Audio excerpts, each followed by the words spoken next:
What's up, everybody? Old Dazzling Dave here. Back out in the building today. We're going to go over some stuff that we're going to take up trout fishing with us when we go up this weekend. Lord willing, and the creeks don't rise, literally. Calling on some rain Friday evening up there. And I think it said 50% chance of thunderstorms Saturday. So, since this hatchery's supported, we ain't got to wait around. We can start fishing at 7 o'clock. Hopefully have our limit by 8 o'clock. Be back to the house. Maybe stopping somewhere and get something to eat. And then come on back to the house Saturday. So, with that being said, we're going to jump into what all I'm going to take up there. So, the very first thing, I got a bunch of pile over here you ain't going to be able to see until I bring it in the view of the camera. So, we'll just go from what I can grab to what we'll talk about. So, fillet knife. This is just I've had this thing probably, I don't know, long time. I've filleted a lot of fish and got a lot of squirrels with it. This is just one of those Rapala Finland knives. You see them at Walmart all the time. Like I say, I mean, it's had its fair share of use. It's still pretty sharp. I need probably one to run it across a stone before I go, but I'll take that to make my trout with. Good fillets. Take me some bags up there. I got some bags somewhere up here, I think. I don't know. But God, I said that because I would have forgot to take them. Next is my old handy dandy net. I've had this net for a long time, guys. I think I bought this net when I very first started trout fishing in North Carolina. I had one when I used to fish with my grandpa, but it was his. And I don't ever know what happened to it, but man, I wish I could have found it. That'd have been nice to have, something he had. Now, we talked about the rod earlier, but I would like to have that net. Well, this is just it ain't one of them rubber deals. It's got that, I don't know what kind of fabric that is. Just like a mesh, really. Wood. It's got, I put an eyelet screw in there and tied me a rope to it. And then a carabiner on the other side so I can click it on my vest and take it with me down the stream. Guys, I don't know if you can see all these little hash marks down through here. But these little hash marks are trout that I've caught. And I'll take my knife and scribe me in a little scratch and then take a black magic marker, go over it so it'll show up. That's just something I started doing a while back. I think me and Gannon counted it. There's 33 on here. I know that big 24 1/4 rainbow I caught up there back in 2007. It's marks on here somewhere. But just a regular old net. Now there'll be some stuff that I won't show you because I don't have it yet, but we'll talk about it anyhow. So first, we'll just go ahead and talk about the vest and then we'll take it out. My beautiful bride got me this trout vest when we got married. She got it at Gander Mountain down in Mooresville. This is just a Gander outdoor trout vest. There's the tag. There's nothing special, not a Simmons or whatever. It's just, I've had it for a long time. Like I said, we've been married 17 years and I've had it that long. But I've taken it with me every year for opening day of hatchery supported and every weekend of delayed harvest.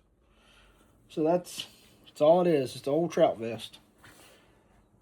Now we're talking out. The reason I like this thing, and I hadn't ever changed it, is because the amount of pockets on this thing. Guys, I don't have enough. I don't carry enough stuff when I trout fish to fill all these pockets. I mean, there is pockets inside of pockets that have a pocket on the outside of that. I mean, just pockets galore. I like it that I can carry that stuff with me if I need it, but I'll never use all them pockets. So let's get into what's in all these pockets. We got some snail hooks. And like that last video, guys, I talked about, I just buy my own leaders already made up. Well, there's all sorts of packs of snail hooks. There's number 6 snail, number 6 Aberdeen. There's some light wire snailed. I got gold and bronze. Just whatever.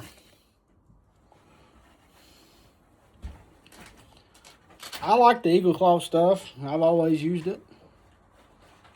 And then any good trout fish is going to have a MEPS in there. Now, guys, I'll tell you, I just bought this one today.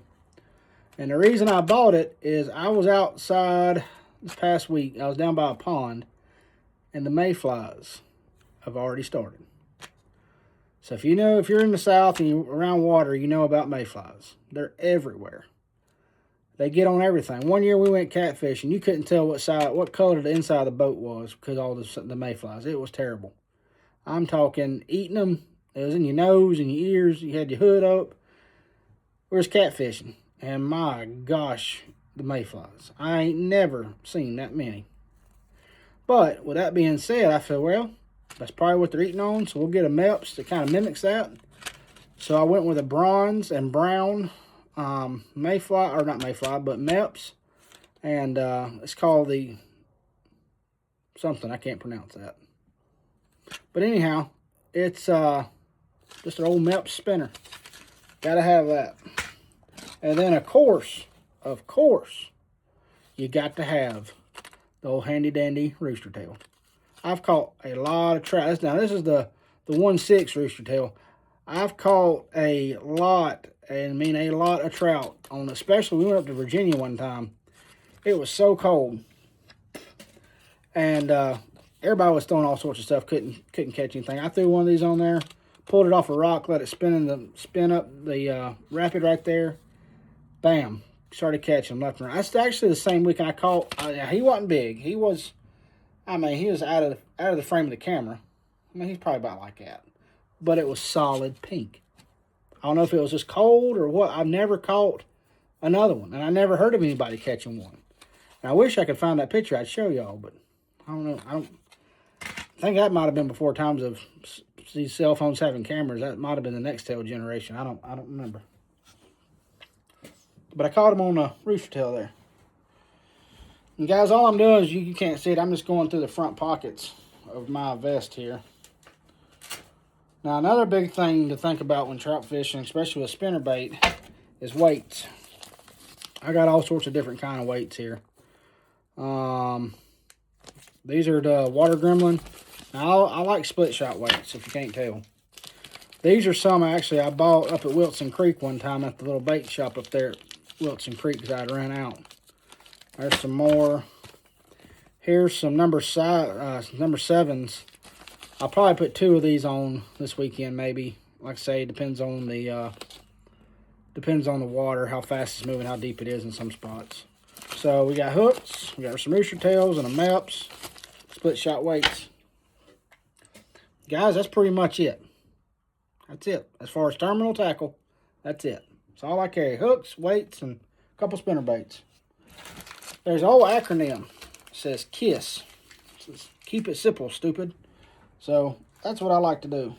That, and if you're walking up and down the creek bed or up in a river or wherever you're trout fishing at, you really don't want to be lugging a lot of extra weight if you ain't got to.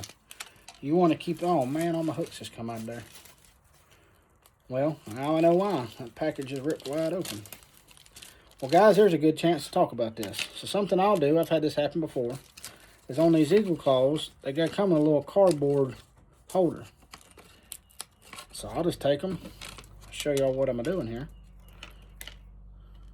Just take your hook. I don't know if you can see that, my fat finger's in the way. And then I just run them through where they keep them on the shelf at, pop them in there. Keeps the hook out, getting in your vest and everything.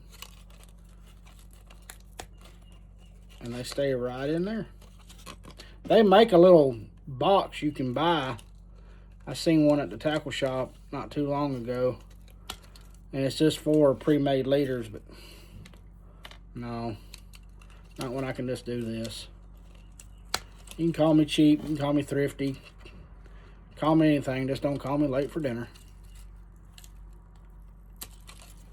There we go. Then you take these, bring them down, pinch them so they stay together. I know y'all ain't seeing this. Get them all together like so, and then I'll just roll them up.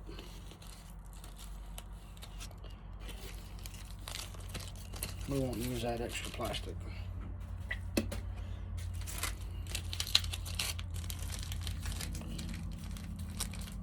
And just like that, good to go. Right back down in your vest. Now you ain't got to worry about them hooks sticking in your vest getting caught up. Because guys, you know as well as I do, if you trout fish, what's going to happen is you're going to get that little weight hung up on a rock and you're going to snap your line and you got to retie everything. So, something to think about. We'll put these rooster tails back in this little flappy pocket. It'll be easy to get to. Alright, so terminal tackle. We talked about that. We talked about the net. We talked about the fillet knife. Now, let's get into the bottom pocket down here. Nothing in it. We'll go in the back. So this vest, I don't know if you remember if you saw it or not, but it has a back pocket. I keep some plastic bags in here. There's a Walmart bag and 2 Walmart bags.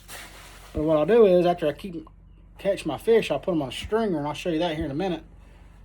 But after I fillet them and everything, I'll put them in that. Like say I caught, excuse me, say I've caught 4 or 5, right? And it's around lunchtime. So I can take them off the stringer, put them in that little bag, put them on ice in the cooler, enjoy lunch, and I ain't got to worry about my fish going funky. Get that fish funk. I ain't got to worry about that. So you don't want to put just a fish just down in the cooler, especially if you got your sandwiches and drinks and stuff in there. So I just keep a little bag in there. All right. So that was that side. Now we'll go to the front pockets here. I keep a little pair of these clampings. The doctors use these things. They lock in place right here on this little lock, and they lock in. What I like doing is they're great for split shot weights. They're good for hook removals because they're kind of beveled here. They're kind of bent, you know. They got inside here, they're grooved, but I'll keep them on my vest. They're great for pinching stuff and holding stuff, and almost like a little pair of vice grips, really. But I just keep them on a little carabiner, clips out here on the front of my vest.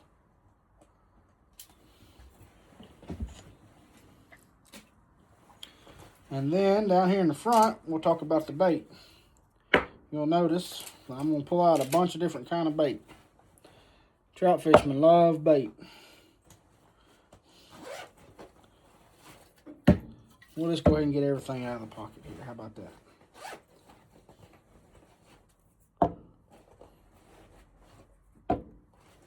I know you're like, geez, Dazzling Dave, you're still pulling stuff out. Well, that's all I got right there. So, we'll talk about each one of these. This is Atlas Mike's Pink Rose Shrimp Eggs. A lot of people use the salmon eggs. I like using the shrimp eggs. It's the same thing. These are just a little bit tougher. They stay on the hook a little bit longer, I feel like, and they work really good.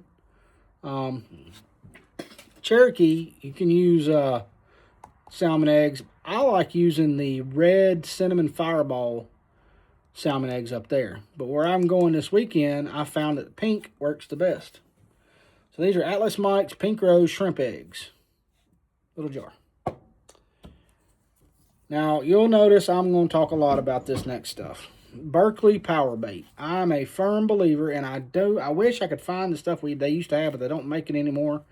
The only place that had it was HG&H over in Conover with Doug and Runt, but they're out of business, and I hate it. I mean, I'm glad them boys finally retired, but I hate they're the only ones who carried this certain kind of power bait, and I cannot find it anywhere else. I've even gone as far as emailing Berkley and seeing if they could send me some. I haven't got anything back yet. But it was this color. This is, was it natural? Yeah, this natural salmon egg color. But it had glitter in it. And let me tell you, now, my wife, when we first started dating, she thought I was going to the girl clubs. Because I would come home from a weekend, I'd have glitter all over my eyes, my face, my arms. Because it'd be hot in the first week of June up there, and you go to wipe your face off, get the sweat off, and the next thing you know, you got glitter all over your face and your beard everywhere. But it had glitter in it. And man, when the sun would hit that, the trout would just be all over it. I'm telling you, it was great. I don't know if it was the glitter or it had to have been, because I've used this and have not had the same results. I've had good results. That's why I'm going to keep using it. But not as far as that glitter. That glitter, man, you could catch your limit. And I tell you what, I had Taylor when she was probably Gannon's age. She was about 6, maybe 7 years old. We went up there. She caught her limit in less than 30 minutes. For a girl that never fished before, a limit in 30 minutes because of that stuff. I firmly believe it was because of that. But anyhow, enough of that. This is just power bait. I don't think any of these are open yet, but all it is like a Play-Doh. I had some other when I cleaned out my vest, but I threw it away. I should have kept it. So it's basically just a Play-Doh. It has a very slight smell to it. Not bad, not like catfish bait by any means. But just ball it up and put it on your hook. Throw it out there, and it does float. It kind of mimics corn in a way. But I love this stuff. That's why I've got 2 different jars of it here. You see one's a little bit more oranger than the other. It's the same exact stuff. Just this is, one's floating and one is sinking. So that's why. I guess that's why the color's different. Now, we talked about the Berkley Power Bait, and we've talked about the eggs. This is the Berkley Power Bait Trout Nuggets.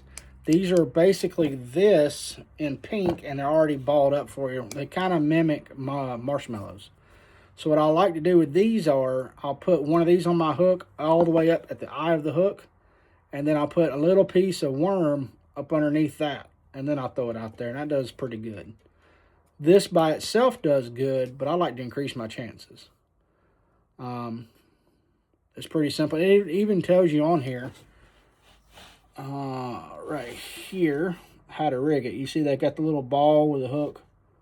I don't know if you can see that good or not, but that's the Berkley Power Bait Trout Nuggets in pink. I don't know if those are all girlfish up there at Trout Pill or not, but like I say, historically, they've all enjoyed the pink.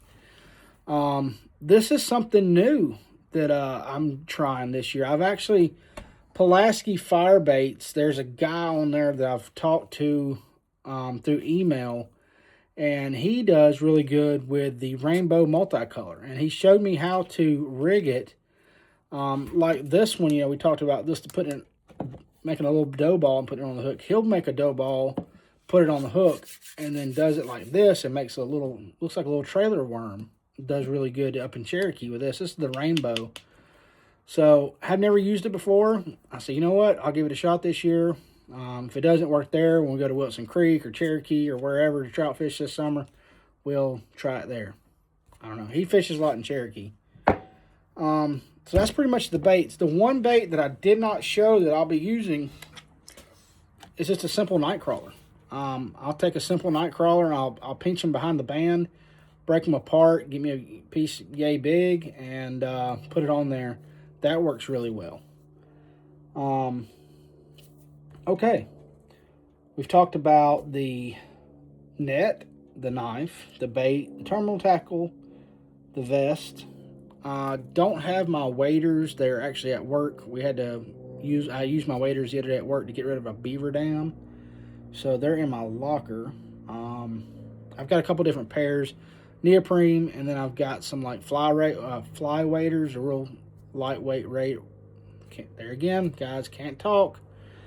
Lightweight waders. Say that 5 times fast. So I don't know which ones I'll take up there. If it's going to be on the cooler side, I'll probably take the neoprene.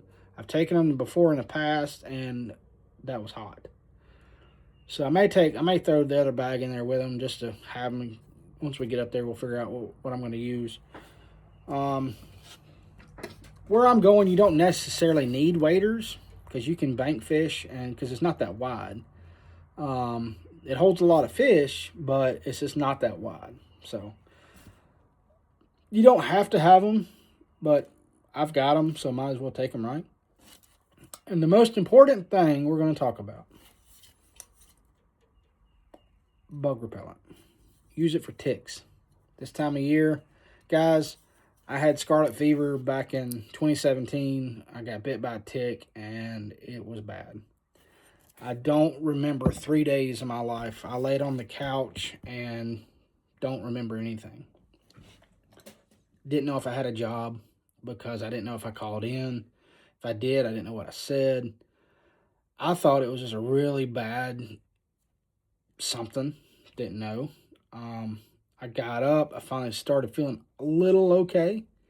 I wasn't washy in my head. I wasn't anything like that. So I went and got up and I went and took a shower. When I did, I broke out in rashes. And my wife's a nurse. Y'all all know that. Most of y'all do. And she's like, we're going to the hospital because something's not right. You should not be breaking out in rashes from a simple stomach bug or whatever. So we got there. We did a CT scan because I ran a fever for 3 days and the rashes, and they put this dye in me, and it set me on fire. Every area of my body that collected moisture was on fire. I was talking delusional. They said I cussed out the weatherman on TV because they're like, oh, it's such a nice weekend, get out and enjoy it. And I was stuck in a hospital bed. I couldn't get in the woods. I couldn't fish. I couldn't do anything. So I was very upset with that. I grabbed the BP machine, you know, the little blood pressure machine that they have you hooked up when it started beeping. And I acted like I was choking it out. I told it not to get that tone with me. No idea. So guys, I'm a firm believer in bug spray just for ticks. There's a lot of controversy out right now, DEET versus not DEET. This is only 25% DEET. This is the Repel Sportsman, but it works. It's not like I'm putting it directly on my body. I'll coat my outer clothes with it, and then I'll take my glasses off, but I'll put it all around my hat to keep the mosquitoes and everything off my ears. I work outside every day, all day. And the weekends, I'm outside all day, every day. I enjoy being outside. Whether it's cold, hot, gorgeous like it is today. Just being outside. I hate being inside. We were not born to be inside. That's why our skin is the way it is. It's made to be outside. It cools itself in the winter and contracts, or cools itself in the summer and contracts in the winter, and it's tough, and it's an outer layer. You're supposed to be outside. You're not supposed to be inside all the time. So with that being said, I firmly believe in making sure I have bug spray now. My wife ended up getting bit by a tick one time, and she had to have a pick line for, I forget, a few months, maybe 4 months or so. That was scary. But guys, protect yourself against the ticks. There's new variants out now. I don't know if you've heard about the Lone Star tick that you're supposed to, when it bites you, it makes you allergic to meat. You can just go ahead and put me in a grave. If I can't eat meat, you can just put me in a grave. I have teeth. I'm going to use them while I got them. And I love meat. Steak, ribs, pork, chicken, fish, deer, bear, squirrel, whatever. You know, any kind of meat. So if I were to ever get bit by that tick, yeah, you can just put me in the grave. I'm sorry, I can't live off vegetables alone. I'm not saying I don't eat them. I love vegetables now. I'll eat vegetables about every meal if you give them to me. But I got to have some meat too. And guys, that's pretty much all we're going to talk about today. We've got today's Sunday, so we got to get through Thursday. We're off Friday because Friday is Good Friday. And then Sunday is the Super Bowl, baby. It's Easter. He's risen. So make sure you get to church and listen to the message. Hope you've been going to church every day since. But if you don't go and you just go one day a year, get there on Sunday. Let it change your life. And guys, I appreciate y'all watching these videos and supporting me. Like I say, I ain't trying to do anything special with them, and I got free time and enjoy doing it. So guys, until next time, old Dazzling Dave here. Y'all know what to do. Get them hooked.